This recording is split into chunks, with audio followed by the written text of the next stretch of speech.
Good afternoon and salam sejahtera. Creating your own leadership pathway. Miss Christy Ng, entrepreneur and founder of Christy Ng. In truth, although she does not know it, I have a special connection with Miss Christy Ng. In fact, even I didn't know it until 2 days ago. I was talking to my wife, and I told her that I will be introducing someone at the YK Leadership Conference. She jumped when I mentioned the name, Christy Ng. As it turns out, my wife wore Christy Ng's designer shoes for our wedding just 3 weeks ago.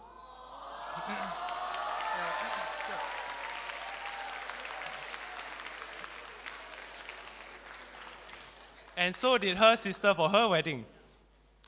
And my wife, who I take to be the authority on a great many things, assures me that when it comes to the fashion space in Malaysia, there is no shoes that can match Christy Ng's shoes for comfort, style, and affordability. So what's going on here? Christy Ng is fast becoming a household name in the Malaysian fashion industry, with 6 stores already open nationwide and an online store that is open 24/7 and ships internationally. So if you're a global scholar, you can still order your Christy Ng shoes. Christy's shoe story began in 2013 in the living room of her mother's house in Petaling Jaya. At the time, Christina Ng, who was working for a Swiss pharma company, saw shoe design as a way to live her childhood dream and have a side gig. It was tough going, but she persisted and believed in her work. And it paid off when her shoe designs went viral online. The rest is as you can see it today. Christy Ng shoes are made in Malaysia, 100%, by a select team of shoemaking artisans. And along her journey, Christy has collected such accolades as the EY Women Entrepreneur of the Year 2017 top nominee, and the Alliance Bank Biz Smart Challenge Grand Prize winner.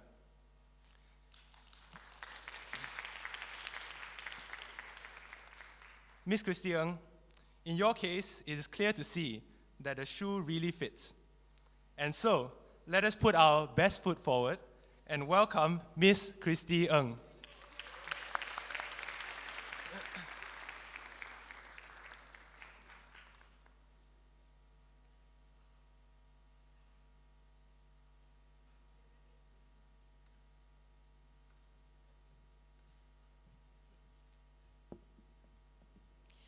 Thank you for the very flattering introduction. My name is Christy. Our goal is indeed to be one of the best, most fashionable, affordable footwear and handbag brand in this region. Okay, so a little bit about myself. I think I am 32 years old this year. I started this business when I was about 2013, that's 6 years ago. Okay, so, where are my slides? Okay, yeah. Okay, so what is Christy Ng Shoes? In case you guys have not heard of us, we are a women's footwear and handbag brand, and all our products are made in Malaysia. So we manufacture, we design, and we retail all this women's footwear and handbags. First what we did was we started online, and then later on we opened physical stores. So today I'm here to share with you how I plan to change the way women shop for shoes all across the world. So the story begins 10,000 miles from here in North Carolina, USA. So meet Jennifer Callahan. She's a 30-year-old tech-savvy bride in search for the perfect pair of shoes. Now Jennifer is looking for 9 pairs of shoes, 1 for herself and for her 8 bridesmaids. So her requirements: she wants the same design made in different colors and in different heel heights. But why? Why would she want the same design made in different colors and different heel heights? This is because She wanted all her bridesmaids to look similar in height and stature in all her wedding photographs.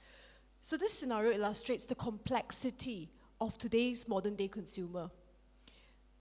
So women these days they know what they want, they're more complex, and the requirements are a bit more complicated than how it was in traditionally. So that triggered the search for the perfect pair of shoe. So what was Jennifer's solution? So she turned to the World Wide Web and she found her solution to her conundrum in Christy Ng's shoes. So the shoe industry is dominated by all these big brands. Okay, all these big brands, they have tons of stores at every major city across the planet.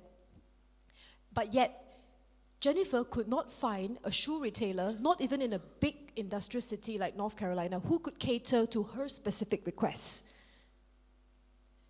And herein lies the paradox of unmet demands in the global shoe marketplace.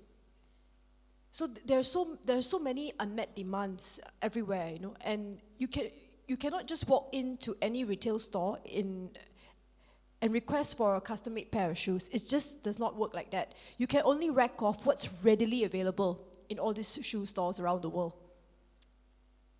So what are all these big players not doing? They're not catering for the niche segments of the footwear market, like women who have very small feet, very big feet. They don't cater for people who have odd-sized feet. They certainly do not cater for maternity shoes. And they certainly do not tailor-make shoes, especially for people like Jennifer. So how does a small player like us take on Goliath? The key to unlocking this huge unmet potential in the global shoe marketplace is via our 3D shoe design engine. So we built a platform which allows women all around the world to design their dream shoes in 3D real life render on our website. So this is how our platform works. You can go to our website, www.christyng.com, you click on design your own, and you can actually start designing your dream shoes, and you can see the shoe in real life, in 3D render.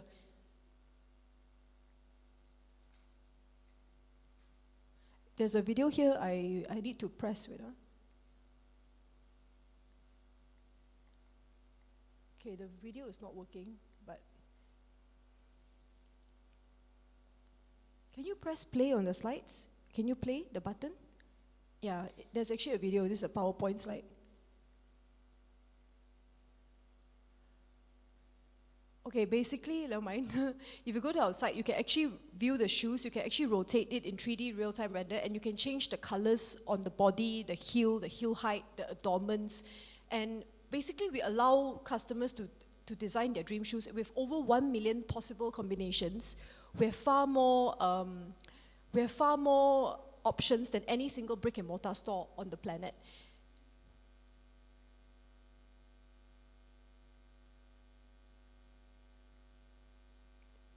The slides.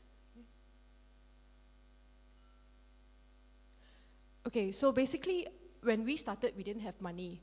So when you don't have money and you need to take on the big guy, you need to work your way around it and find a loophole, So what we did was we spot a very huge unmet demand in the global shoe marketplace, and through a customer's request, and that's how we ended up building this shoe design engine on our website. So with over 1 million possible combinations, we're able to provide customers more design options than any single brick and mortar store on the planet, without having too much inventory holding.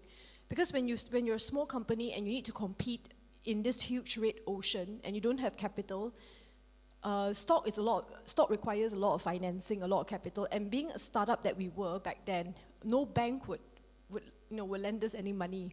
So we need to find a way to sell without having to hold too much stock, and at the same time we had to answer all these demands and these unmet demands and cater to our customers in order to remain relevant.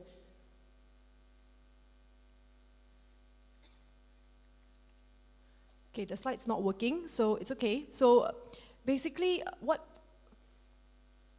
can you go to the next slide? Is it working?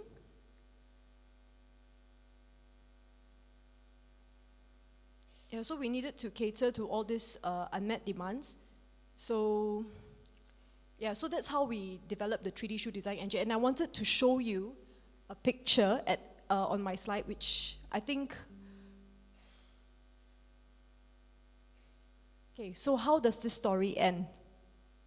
Okay, so this is Jennifer on the most important day of her life, and these are all her bridesmaids, and these were the shoes that we made for her on her wedding day. And at first, she asked me, say, how much do I have to pay you for per pair? So I said, 160. And she said, oh, I was thinking ringgit, but Jennifer said, no problem, I will transfer to you 160 US dollars a pair. And so 160 USD times 9, that was like one of my biggest biggest durian runto, at that point in time. Wow, 5 digit, it was really huge for me at that point in time. So I realized that this was my aha moment, and this sparked that idea, that the idea to take on this problem, to address this problem that a consumer was facing. And yeah, this led on to us developing the 3D shoe design engine and further enhancing our website. So now we have both 3D custom-made shoes, and we also have ready-to-wear shoes. So this is how we actually started doing. We went very, very heavily onto wedding and a lot of customization. It was because of this customer right here, and every day we have tons of customers just like Jennifer all around the world who actually reach out to us for all these unique requests. And it's very fulfilling for us to be able to help the consumer meet their goals or meet their needs when it comes to looking for the perfect pair of shoes. So what we were able to do with this e-commerce platform that we built is to drive sales through a borderless market. I think that's exactly what we were able to do. And this platform that we built is able to serve a global audience 24 hours a day, 7 days a week. So I always tell myself, if we just try to cater to our local market, we'll never be giants, we'll never be big. We'll always be confined and constrained within our own neighborhood. So when one of my mentors told me, if we have aspirations to be a global brand, a big company, we need to look cross-border, and to start trading cross-border is very, very critical for our prosperity. So this was how I started. This is my living room in 2012. So I quit my day job in 2013 to do this full time. So yeah, so currently we have 6 stores. I think the opportunity came in 2013 when One Utama Shopping Mall actually contacted us and said, would you like to take on a space at our retail shopping mall? Before that, no mall would ever look at us. No one would even take a second look at us or call us because we were so small. But I think it's also timing, because there's a lot of retail glut right now, and because of the surplus in property, unrented and untenanted property, we were able to get a lot of very prime real estate at a very, very low price, which we will never be able to do like 5-6 years ago. Because now there's a huge retail slump because too many malls are coming out. So I think we saw a very huge opportunity in the lower retail rental and the increasing amount of shopping malls. So we decided to morph into an omni-channel retail company where we sell online and offline. Customers can buy on our e-commerce website. Our domestic customers can buy on our website, and if the shoe does not fit, you can actually change it at any of our retail store. You can actually return it. So our retail stores serve as points of return, exchange, refund, and also as a billboard. Like a billboard. If you buy a billboard on Federal Highway, it will cost you maybe 360,000 for half a year. But if you pay the rent, that is probably equivalent to the rent in the shopping mall for half a year as well. So we thought that was a really good way to advertise our brand to relevant traffic in the shopping mall. So I wanted to show you my office now, but I think it's not in the slide. I think it may be the wrong slide. But basically, if you go to our Instagram, we actually grew from this little shoe seller in our living room, and currently we have our own building right now. So it's a big jump. It's not in the slide, I don't know what happened, but Yeah, if you go to our Instagram, you can see we have our own building in Jalan Tandang right now. It's a big jump from where we started when and we've grown substantially.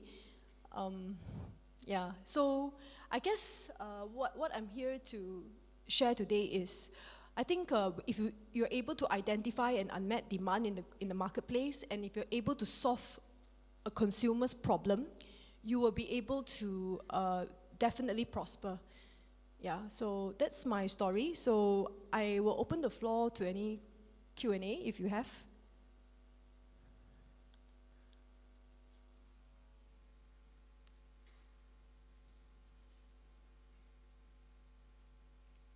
If you have any questions, you can ask. Hello, Christy. Okay, yeah. I'm Nakyudin. I'm an IT student from I'm doing multimedia. So I always admire your shoes. Thank the you. The design, the aesthetics. That's only I can comment on, because as a guy, I cannot wear your shoes. So I cannot comment further on the comfortability. And as someone who come from the fashion industry, it's admirable to think that you and your team can design something that's so aesthetically pleasing without compromising comfort. And as someone who came from IT multimedia, I like to learn the creative process behind your designs, because in multimedia we do a lot of creative works as well, and I also do digital art in my free time. So I would like to learn your creative process, and where do you draw your inspiration from when you design these shoes? Thank you. Oh, thank you for the question. That's a very good question.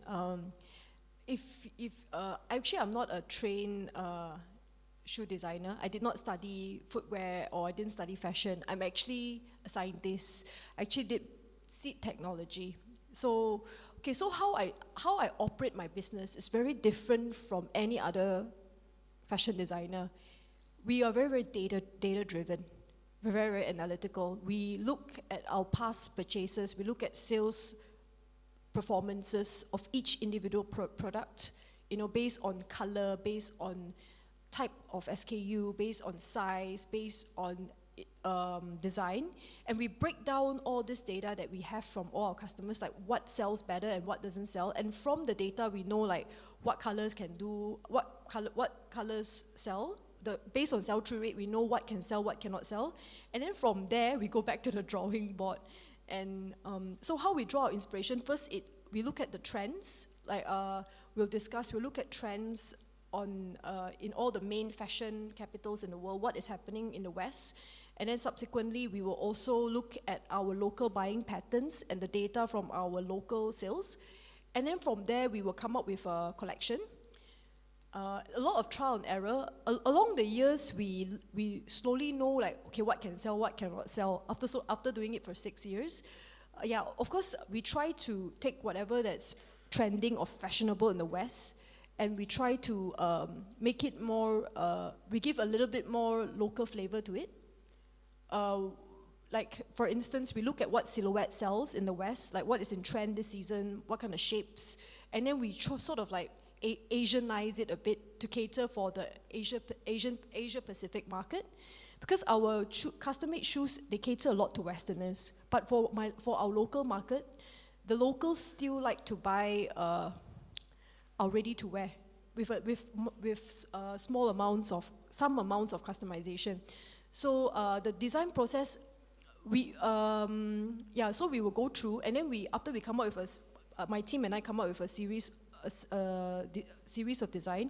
We have focus group where we actually get our top spending customers to look through the designs and comment.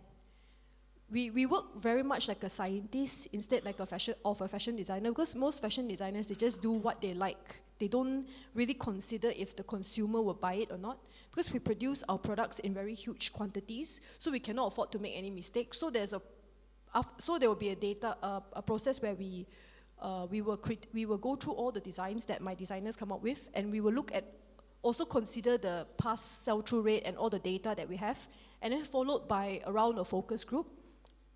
Then after that, we will like think carefully how we want to price the item. Then only we go to market. and also the strategy, how we want to go to market for each and every product. If it's just a normal routine launch, like every week we have new arrivals, those we will just launch them periodically. But if it's a very special collection with an artist or a special collaboration, then we will actually sit down and think how we want to launch it. Yeah, so we work very much like a scientist. Of course, we have a lot of, we also take into consider trends, colors, and what's happening around the world. I hope I answered your question. Yeah, also we look at fashion magazine, we go, we just go travel around the world to get inspiration as well.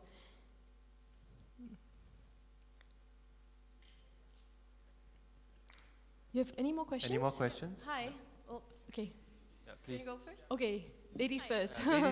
Ladies first. Okay. Hi. First of all, I just want to say congratulations. Okay, thank you. Because of how far you come, I'm actually a big fan. Thank you very much. Right. So my first question is, I'm just wondering, how did you manage to scale your business from that one living room spot to now 6 stores in Malaysia? Was it through like word of mouth, or was it through like billboards? That's something I would like to know. And number 2, moving forward, I would like to know, how are you planning to grow your business? Thank you. That's a very good question. We're opening our 7th store in Sunway Pyramid early October. On October 3rd, that will be our 7th store. Yeah. So how I managed to scale from living room. Okay, I think it's all boiled down to 3 things. I would say 4 things. Product. Okay, you must have a good product that people want to buy, that people keep coming back for. You can't have a mediocre product. Like, I go to a lot of restaurants and the food is very, very mediocre. They just close down after a while. So the product has to be here to stay. It has to be something that consumers see value in. That's very, very critical. Product quality, and the product must be of benefit to your buyer. It must solve a problem of the buyer. Second would be people. You need to hire the right people. This is so important. Product, people. You need to hire leaders. You need the right leadership, and you need to manage your core pillars in the company. So like my core pillars are maybe production, which includes design, and then I have like a retail core pillar where the retail head takes care of all my retail store. I have an e-commerce pillar. I've got a finance pillar within my company, and I've got a operations pillar. So all these key pillars, you need to hire right people to head all these key components of the company. So that's why I say people is very important. Hire the wrong people who do not have the right experience or the right skill set, you will never be able to scale. Because building a business is not a one-man show. You need a team. So people is so important. The third thing would be process. I think process is very important. Why some fashion designers, they just remain a one-store company until the end of their life? It's because they don't have people, they don't have process. They may have a good product, but they don't have process, which is very, very important. Like, what do you do? Step A, step 2, step 1, step 2, step 3. The process, when every time you hire somebody within a department, what is that person supposed to do? It's like a handbook or a SOP or a process of how you sell your product or how you pack an online order, the process. And then the fourth thing I would say is system. System is very, very important. Like, we are able to scale because we have a platform which people can buy, and my e-commerce website has at least 5 million visitors a month. So my system is able to allow this huge amount of traffic to come in because my infrastructure allows for it. And my infrastructure, my servers, my technology is able to support this huge amount of traffic. And we can also support high amounts of concurrent users. When every time we do a launch, we can get up to 500 people at the same second trying to purchase an item from our site. So our infrastructure allows for it. So I say system is very important. But of course, we didn't get here overnight. There was a lot of trial and error, a lot of failure along the way. Building the system wrongly and stuff like that. Using the wrong architecture or the wrong approach when we built our platform. That was also a lot of mistakes that we made in the past. And when I say system, like today, we are not fully automated, but we are somewhat automated. Like, for instance, once you place an order from our site, what happens after that? After you place that order, the order gets pushed to our warehouse management system, and we are already fully integrated to all the last mile delivery companies like Post Laju, FedEx, and DHL, and the system automatically churns out all these airway bills, and the warehouse just pick, pack, match, and it gets shipped out, and the inventory is all synchronized between our warehouse and our 7 stores. So in each and every store, every store we can see what stocks we have at every different store, because we also having a lot of handbags and ready-to-wear shoes. So for us to manage inventory across 6 physical stores and 1 warehouse and also our e-commerce store, we need the right system to manage this omni-channel inventory. And shoes got a lot of sizes, 1 SKU, 10 sizes. So if you do not have the right system in place, you cannot go past 2 shops. It's very difficult. Or you can't go past 3 shops. It can no longer be manual. It has to have a right system in place. And our system is also integrated to our accounting software. So this is an example of how we were able to scale, because we had a proper, at least we try to build a proper infrastructure where the invoicing is automated, the picking and the packing of the e-commerce orders automated, because we want to be processing tens and thousands of orders a day.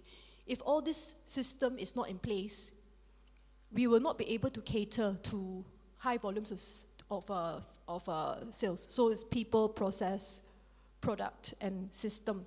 So these 4, once you get it right, you will scale. Definitely you will scale. And about your question about billboards and everything, okay, those are, in early stage, we didn't have any financing. We were very small. Banks would not lend us any money. So we had to be very, very resourceful. So what we did was, because all these people, everyone would say, oh yeah, la, people, process, system, and you got money, you can do. Yes, correct. But how do we get there? It's because we build our sales volumes, and how we build our sales volumes is through advertising. Okay, advertising, there's a way to advertise if you don't have money. Okay, so word of mouth is good, but it only can get you so far. If you want to really fly, right, you need a plan. Okay, so how I did was, when we don't have money, we will message every single influencer on Instagram, and then we'll say that, hi sis, you're so pretty, boleh tak hantar you kasut? That's it, that's how we did it. So it's like really, that's how we did it. We were hustlers, we were hustling every day, and everybody is our sis on Instagram, and we will just say like, oh, boleh tak hantar you kasut? You don't want to, because we like you so much sebab you cantik macam anak dara, then we send to you. That's it. And then if they like our product, naturally they will post. Naturally, if they feel it's nice, they post. So most of the time, because we were so nice and so sweet to them, and we act like really got no money that type, they also don't dare to ask us for money. So that's how we started. We just treat everyone nice and keep sending them shoes until they feel malu already, they have to tag us. So that's how you can actually, and sending them a product is a lot cheaper than buying a billboard or buying a page in the newspaper, and you can actually quantify, you can actually measure your success. I have a team, my marketing team, I have 3 girls doing social media influencers, and every month we will track, we will gift influencers in, say, Singapore, and we also divide by age group, ethnicity to measure the results. And we do see a correlation with gifting and sales. So the thing is, when every time an influencer or a celebrity wears our product, we see many other people who, it's a sign of endorsement, even though we did not pay, but it's a sign of approval. Someone has worn our product and she felt it was comfortable, she was confident, she actually posted a picture on her social media. It's a testimony of our product that it actually is not bad. So that's one way. When you don't have money, you need to beg and hustle. And another way is going for government grants. Like in the early days, we applied for every single government grant on the internet in Malaysia. Everything, we tak tahu malu. I think it's being really, really shameless and thick-skinned and going there. And we applied for so many grants, like Cradle. We were a Cradle CIP 500 recipient. So that grant actually gave us 500,000 ringgit to commercialize our 3D shoe engine. So we used those funds to actually advertise. So because it was only 500,000, you can't buy a billboard, because if you buy a billboard, just one billboard will knock off 80% of your money already. So we need to do something that was measurable, because I had to report back to my stakeholders what I have done with the money. So I think performance marketing, like digital marketing on Facebook, Instagram, Google, I think those are very, very excellent platforms which you can use to advertise a product or a service, because the results are fully measurable. So that's one of we use that every single day until today. We look into the data, Google Analytics, and we crunch the data that we see on our dashboard. And from there, we pick the lowest hanging fruit, the cheapest, which enables us to have the lowest cost of conversion and the highest results. So we do a lot of trial and error. We even sponsor movies, like we'll thick skin now, we'll message all the stylists, "Hi sis, ada movie tak? Ada film? I bagi kasut." Like that. Just give people shoes. We contact stylists, we went to magazines, we went everywhere. We were just so desperate, we went everywhere, and people cannot tahan already, they just help us. Yeah, so it's a long and painful process, but it's truly very enjoyable. You just got to keep on knocking on doors and see who. We've been rejected so many times, but at last also, belum tutup kedai lah, so okay. Okay, so did I answer your question? Miss Christy, would you like to take a seat? Okay. Yeah, you're most welcome to. Clearly, she's very comfortable in her heels. She can stand in these 3.5-inch heels without missing a beat. Yes, we welcome more questions from the floor. Hi. Okay, yep. Hello. The one in grey on the left, he has been chosen. Okay. Yes, you. Hi, I'm Zakif. So my question is about the fashion market as a whole. So I read an article recently about the Canal Street culture, or counterfeit and buying fake products culture. So how it hurts designers like Ray Kawakubung, Comme des Garçons, Hedi Slimane, and Phoebe Philo and Celine, Donatella and Versace. So like I was wondering whether Christy, your brand also like faces these problems of like resurging, or like a surge of like fake brands coming out and trying to copy your products as well? And if so, I was wondering, how do you keep above that and keep your originality? Yeah, thank you. Okay, Christy Ng punya produk dah ada counterfeit. Dekat pasar malam dah ada. Memang benar. If you go to Kenanga Wholesale Mall or you go to GM Klang, you can buy our fake bags there. It's sold, yeah, it's really, we've been counterfeited, and I think starting this year, since March, there are so many drop shippers selling our counterfeit product on Instagram, on Carousel, Lazada, Shopee, and everywhere else. So I think, how do I overcome? Okay, so first because we never expect one day people want to counterfeit, not copy our design, put another name, They copy our design, exactly the same, chop Christy Ng there, so. Cetak rompak, really cetak rompak. It's everywhere now. Our couple of our products, like our Hermazing bag, there's a round bag we did. That one kena cetak rompak. Then our collaboration with Yuna, the saddle bag, also kena cetak rompak. And a few of our top selling bags, like there's this bag we call Jean. It's a very cute bag, one of our key hero products. That one also kena cetak rompak. So I think. What we did was we try to, it's very difficult to combat all these counterfeiters, because they are actually all triads, they're all like, they're all underground, and then they have sources from, it's like a guy selling your fake bag in Chichonkai, you don't even dare to like scold him, later I get whacked, because like, it's a lot of it's a very underground, very, very triad doing all this kind of stuff, because they also sell the fake LVs, the fake Gucci's. It's together one shop. So you can see LV, Gucci, and Christy Ng, all fake, one row. Our product is not even expensive, but people still counterfeit it. Okay, so what we have been doing is, we actually made some mistake, because last time when we did our trademark, I was still very, very young. I don't know. I mean, still very unexposed, not trained. So I did not trademark for all the classes. I need trademark for my footwear, for certain certain classes of trademark. I didn't trademark for bags. And then the bags all kena. So that was a very painful lesson that I learned because I trademarked my brand in 2011. That time tak sangka anyone would want to do this lah. That time we were totally nothing. So I think after this very painful lesson, then we went to see my IPO, and then we actually hired a lawyer to help us to go through, which now we already filed for trademarks all across Southeast Asia. Because usually after they cetak rompak Malaysia, you will start to see your product in Indonesia already. So actually these people who cetak rompak, right, they're actually doing advertising for you, because now more people know us. Yeah, people say, wow, ini macam LV ke, ini brand, they don't know, so they thought it's like LV because got cetak rompak. So it's actually a form of marketing also, if you look at it positively. Yeah, but we're very uncertain how much revenue, we're still uncertain how much revenue they have taken up from our total turnover. We're still studying it closely. But we have taken actions. We actually seek help from KPD and KK and MyIPO, and we're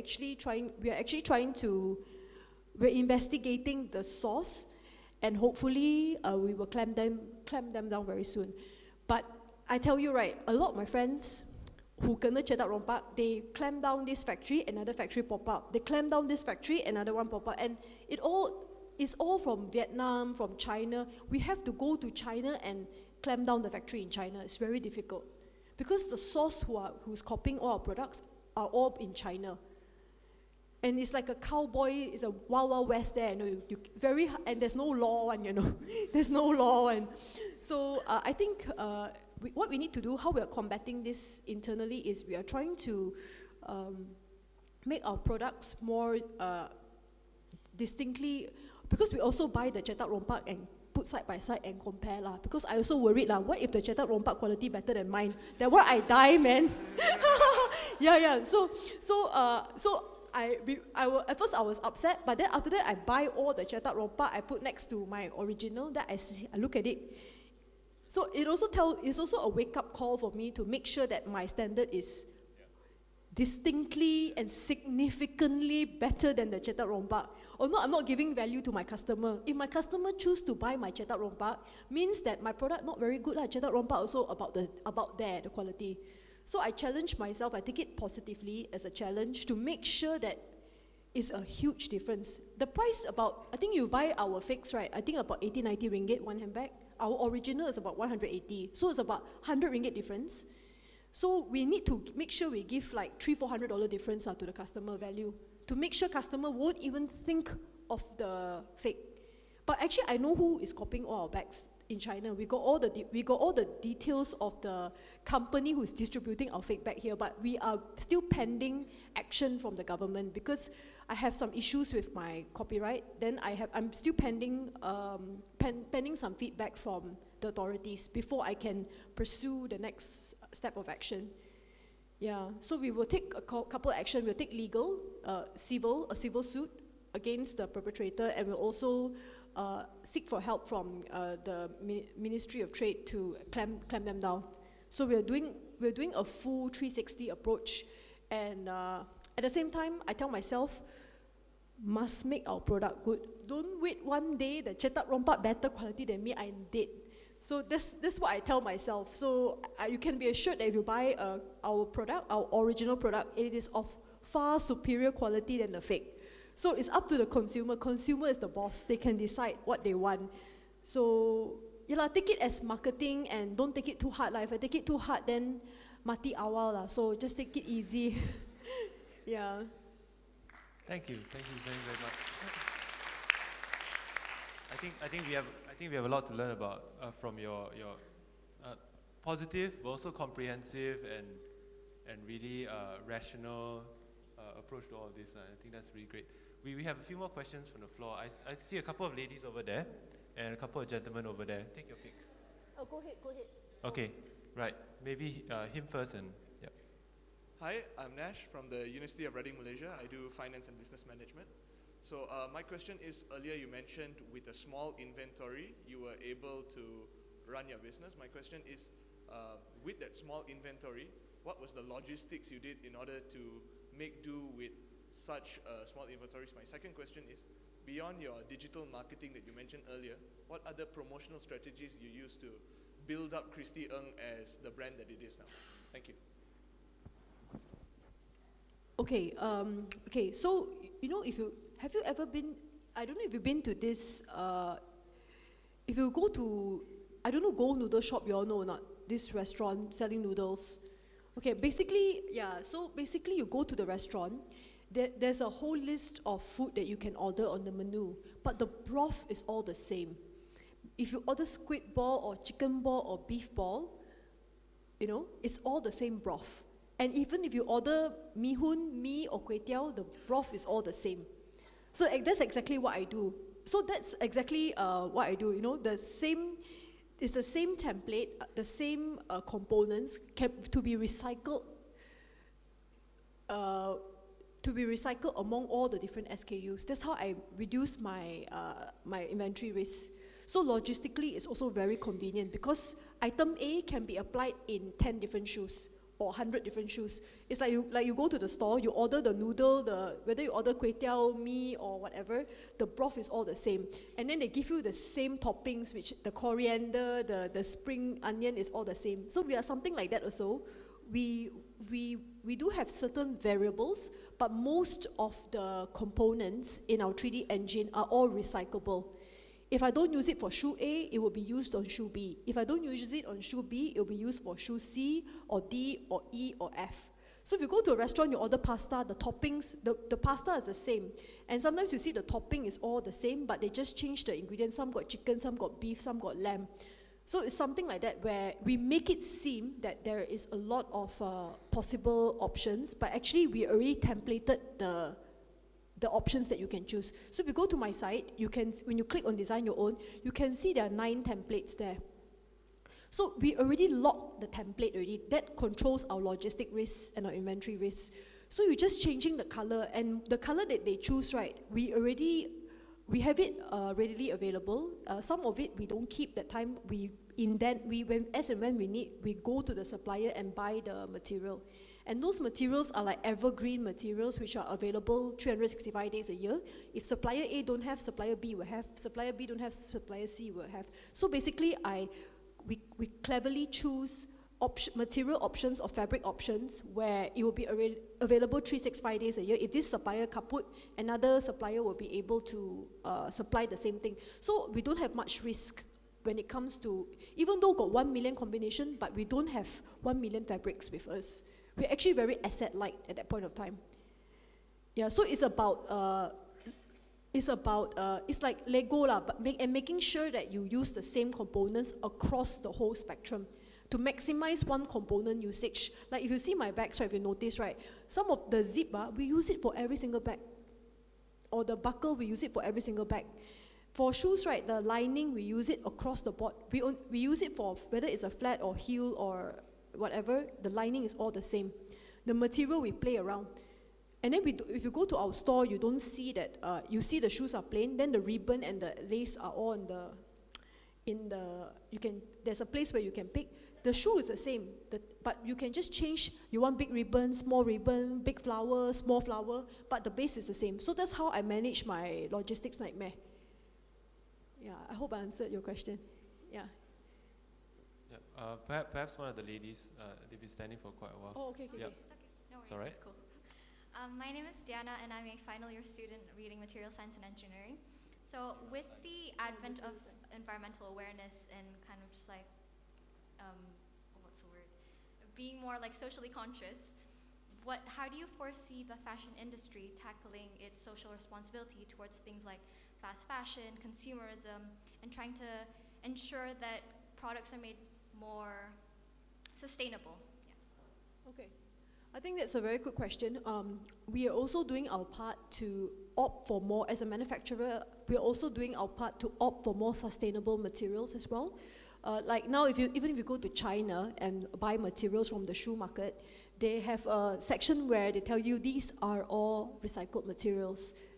so even, I think it has to start from China. It has to start from the raw material suppliers, because we buy components from our suppliers and we put the shoe together.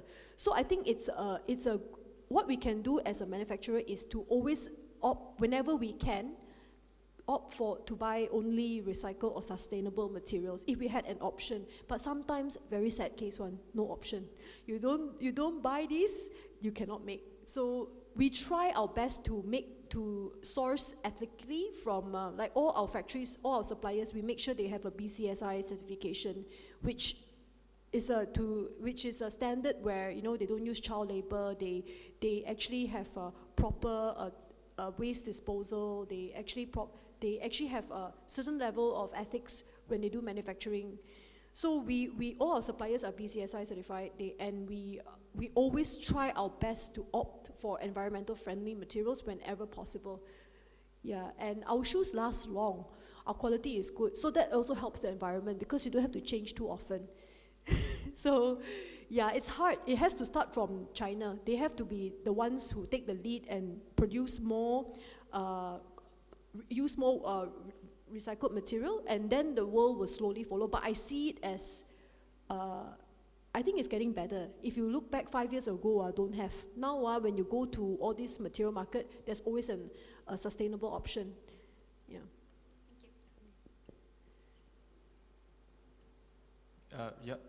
Maybe Rasha? Yeah, I noticed you've been there for quite a while. Hi, I'm Rasha, Computer Science, University of Malaya. Sorry, I have 3 questions. The first one, when you start, already there was a problem with facing how to convince the people to buy your product. So you need the market, already your market strategy was different from when you start until now. So can you explain for us more about your market strategy? Because I think almost of us have idea to make product or anything, but the way how I can convenience the people, because it's a new product, a new name, so how can I convince the people? Second question, when someone come to you that need customize for your product, do you think the customizing, if he do something different, you don't have in your product, do you think this thing copyright for the client or no? Or you can use it after that? Or you need copyright from the client? Number 3, the creativity. Do you think or believe that creativity, it's can gain it by training, or it's something with the person itself? So can improve the creativity? Okay. Thank you. Okay, about creativity, right? I think it can be nurtured.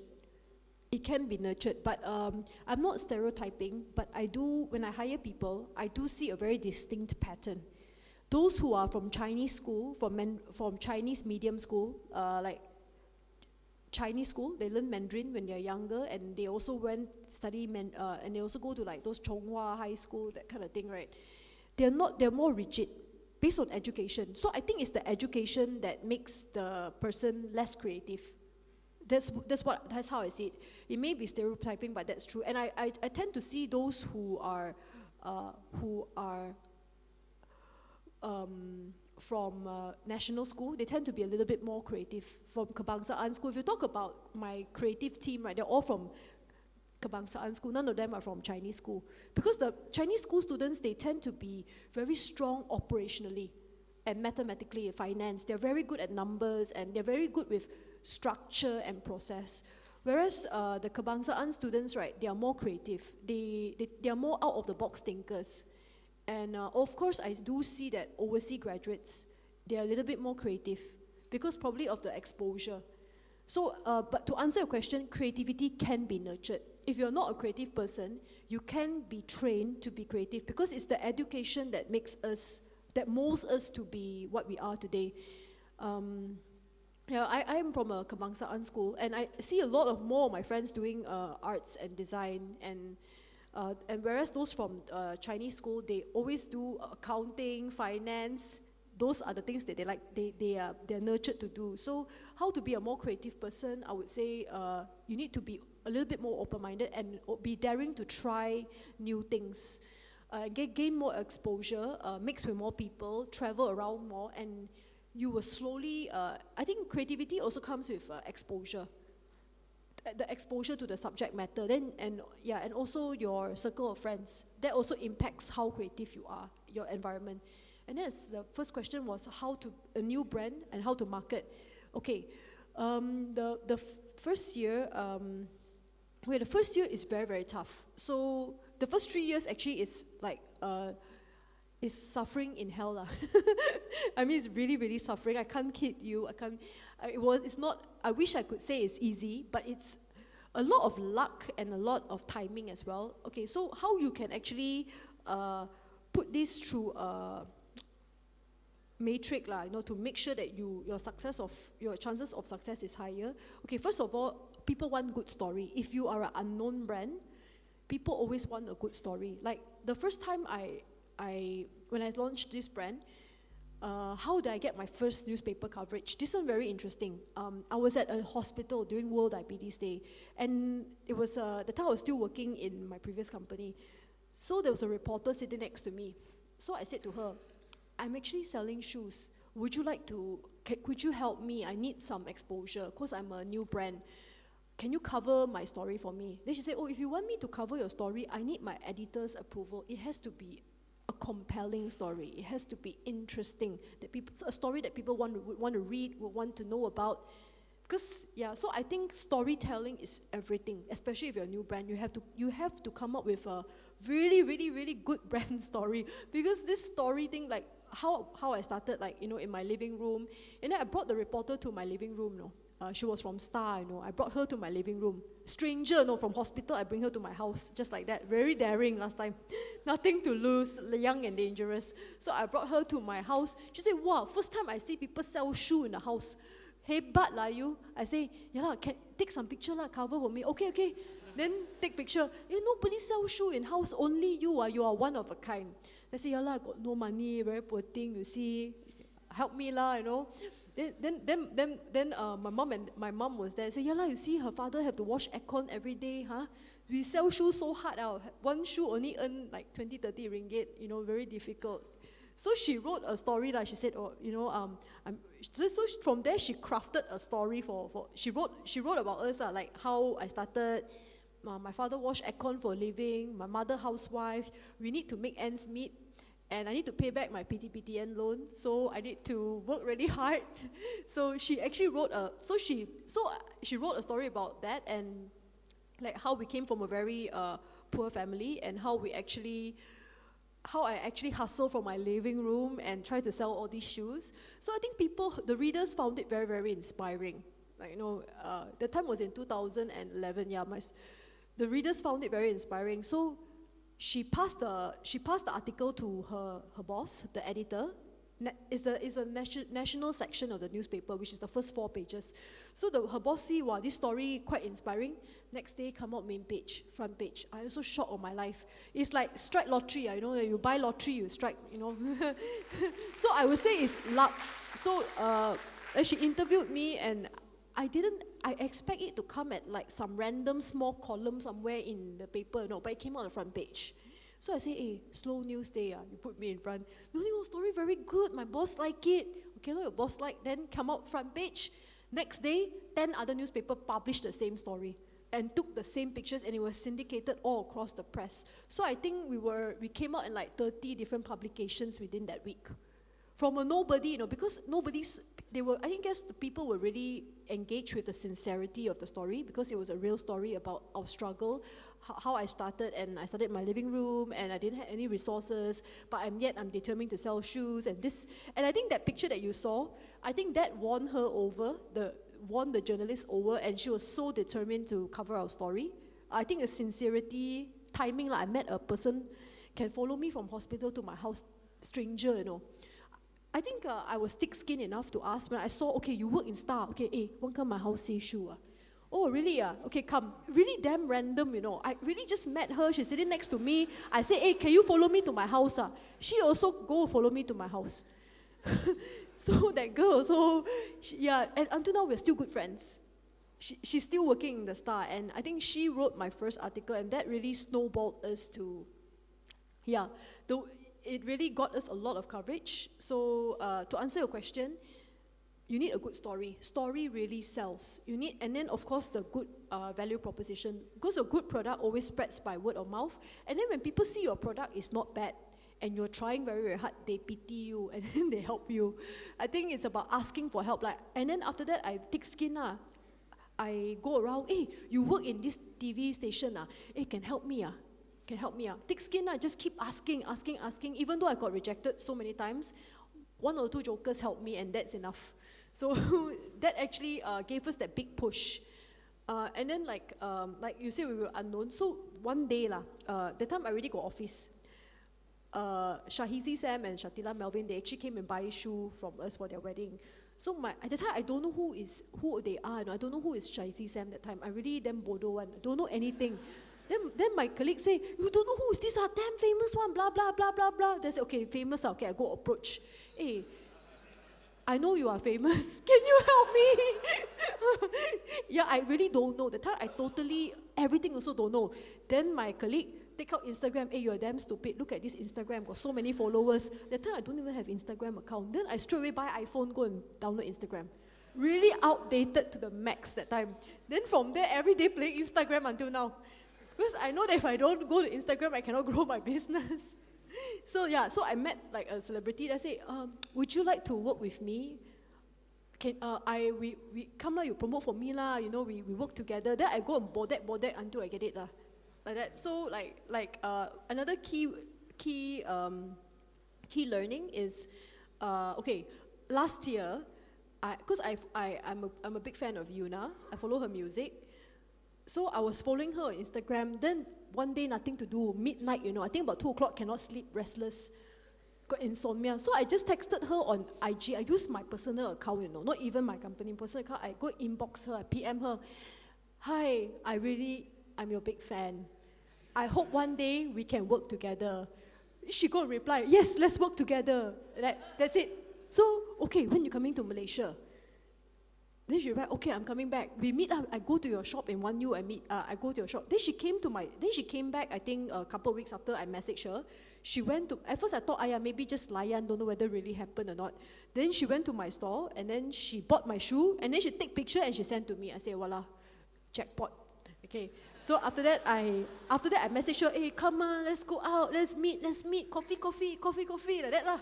Then after that meet and then we launched Yuna X Christy early this year. So actually how I get is like no PR agent. Yeah.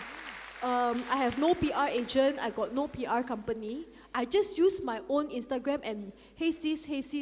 That's all I do. Seriously. That's why I think what I'm trying to share you is when you have no brand and you have no history and you don't have money, ask and you will receive. Just ask. Kalau tak tanya, you don't know whether that person okay ke tak okay. Maybe she okay lah. Not okay, tak apa. Just ask someone else. A lot of artists reject us also last time. But we, muka tebal lah. Just muka tembok, muka tebal. Just ask and ask and ask. Until 1 or 2 agree enough already. Then slowly when you already have a reputation, the more bigger brands will want to partner with you naturally. Everybody is like that. They want to work with someone who is successful. But to get that first success, right, you need to be thick skin, ask for help. So that was the first question. The second question is what? Forgot already. I think you may have answered okay, it yeah, I already. hope I answered the question. And, okay. But we've got time for just 2 more questions. Okay. So maybe one from each gentleman on the right, on the left. Yes. Hi, I'm doing mechanical engineering at Uni of Southampton. So my question goes 2 ways. One is at the beginning of your career, of your business, and one is at the end of your business. So at the start of your business, because you mentioned that you make designer shoes, so how do you keep the cost of the shoes low? Because you need to make for every single individual.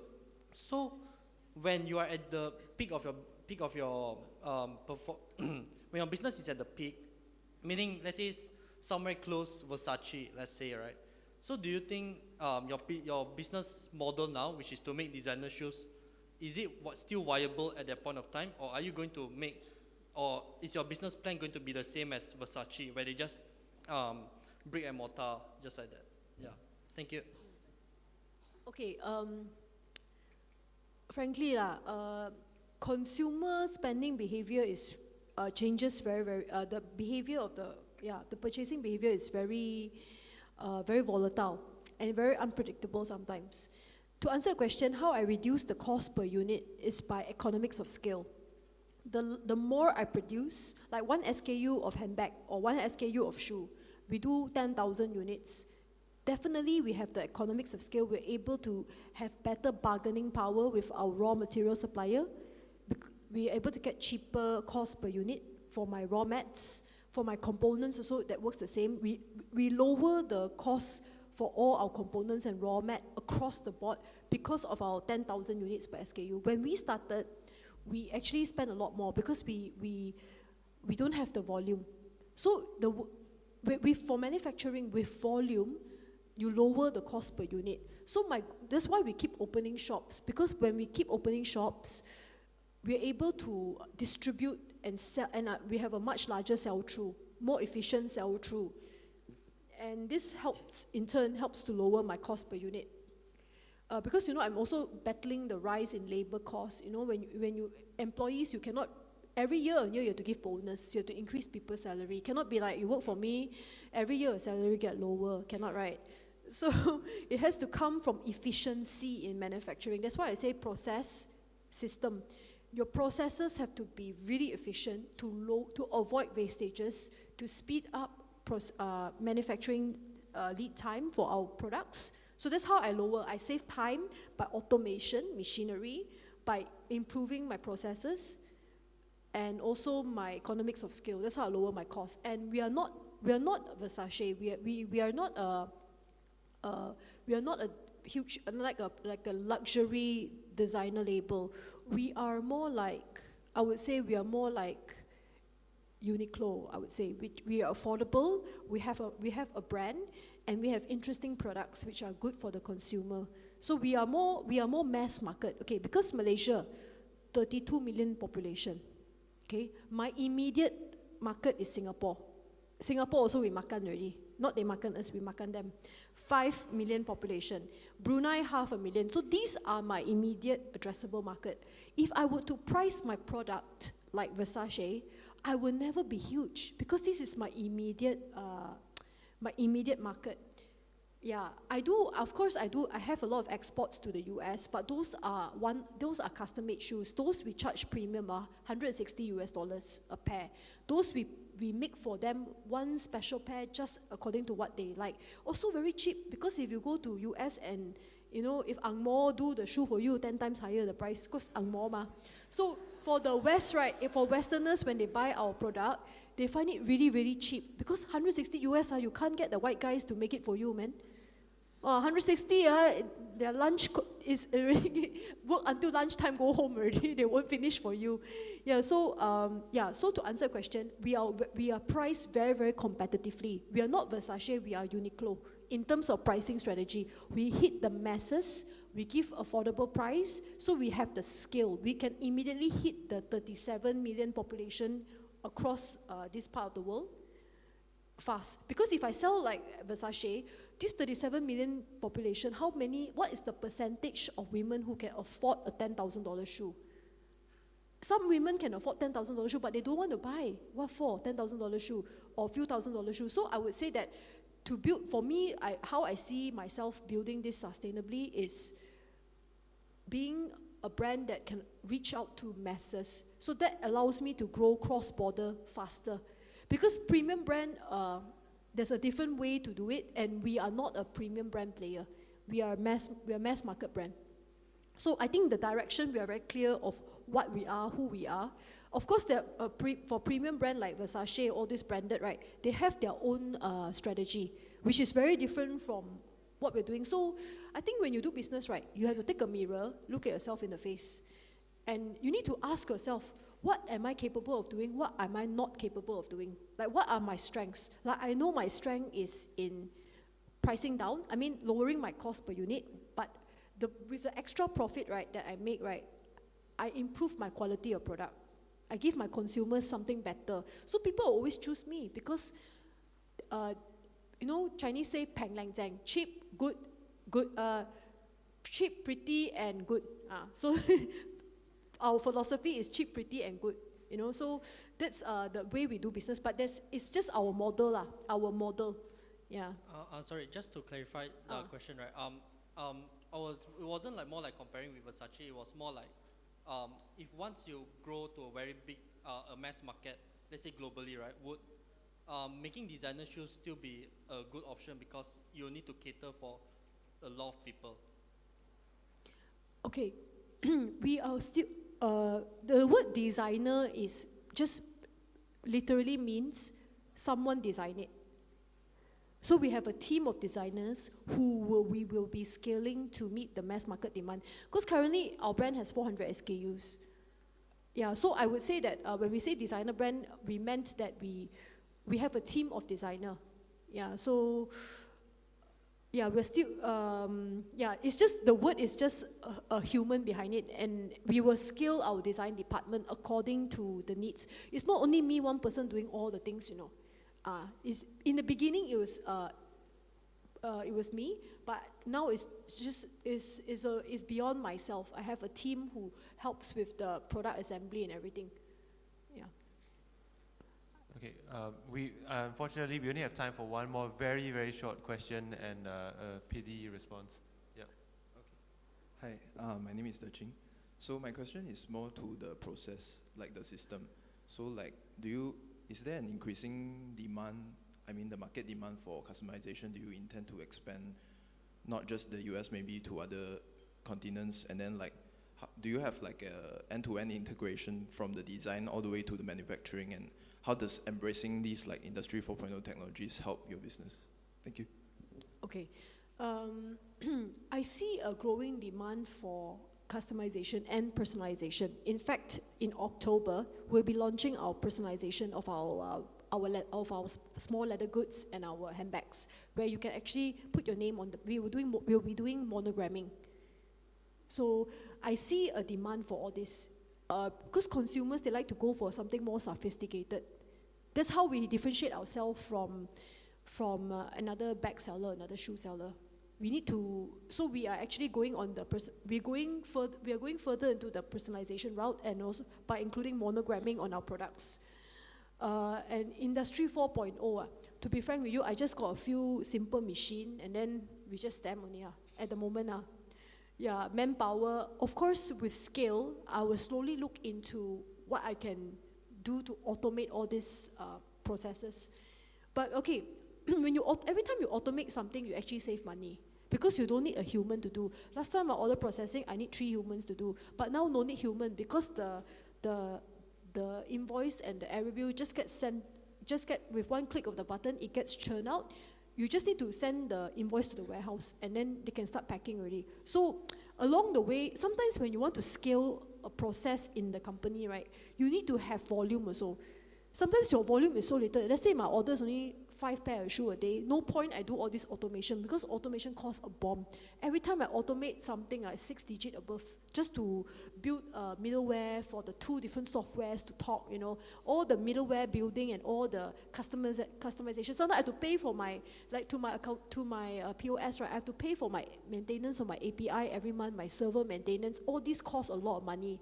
So automation is good because you can process more large volume of orders, but it also comes with a price. Sometimes you need to evaluate whether doing it manually or automating is cheaper. If you are still very small, you're not ready for automation, you don't go there first. You build your sales. When you're able to have that volume, when it makes sense to automate, then you start automating. Because when you link everything together, costs a bomb. ERPs cost so much.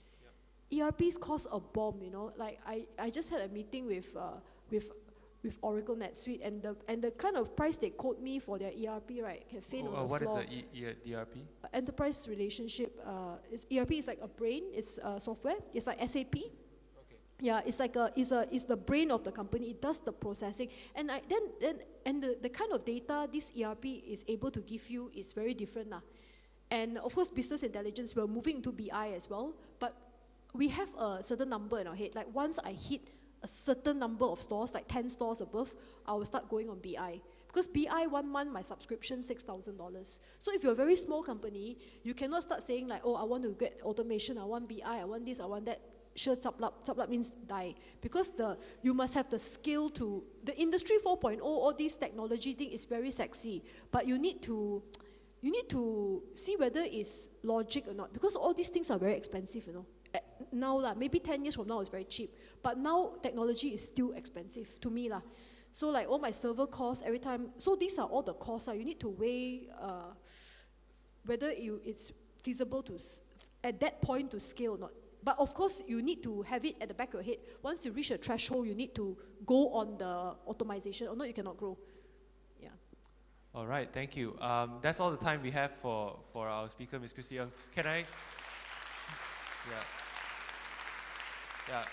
Can I just say thank you for your I mean, it's clear how enthusiastic you are, how passionate you are in what you do, and yep. One final plug. You can follow me on my Instagram, and you can ask me questions. I'll answer you. You can DM me, don't worry, I'll reply. Yeah. Yeah. And I wish you guys all the best and all the success in the world. Thank you. Let's give her a round of applause.